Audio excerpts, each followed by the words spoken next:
One day after announcing a plan to impose 25% tariffs on imports from Canada and Mexico and an additional 10% on products from China, President-elect Trump selected trade attorney Jamieson Greer to be U.S. trade representative under his new administration.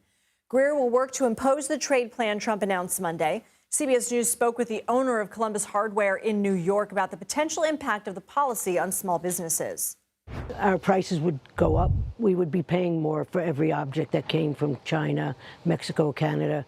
Therefore, we'd have to put that on to the customer. They look at the prices here, and if we're not pretty even with those competitors, they won't buy.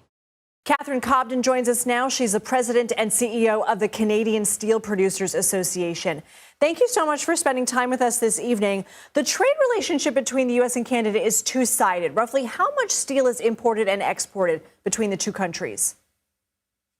Thanks for having me. Yes, indeed. We're each other's largest trading partner in steel. So about 20% of all the steel consumed in the United States, or the imports consumed, is from Canada.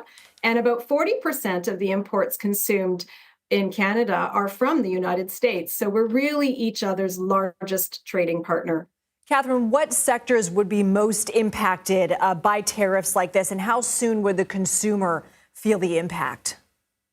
Yeah, for sure. So the sectors that will be most affected will be the sectors like automotive sector, the energy sector, the construction sector, infrastructure. So, that is the consequence of tariffs that between trading partners like ourselves is that consumer prices will rise.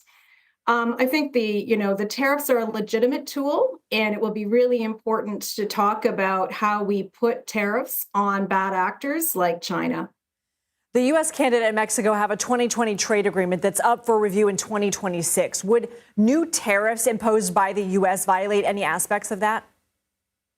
Well, currently, the entire principle of CUSMA or USMCA is free in trade and tariff-free trade between our two nations and Mexico. So obviously, trade experts are saying that might be a challenge.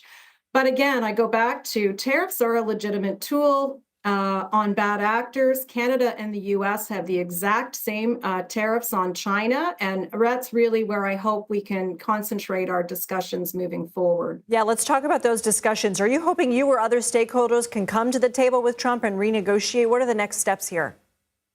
Yeah, we see the next steps as really being our government sitting down with President-elect Trump's new administration once they're in office, and really beginning a dialogue, a constructive dialogue, and real actions that can be taken to ensure that bad actors in steel trade, and there's plenty out there, that we're working together for economic thriving by both of our industries, both sides of the border, and working against those countries that are practicing unfair trade and dumping steel into our mutual marketplace.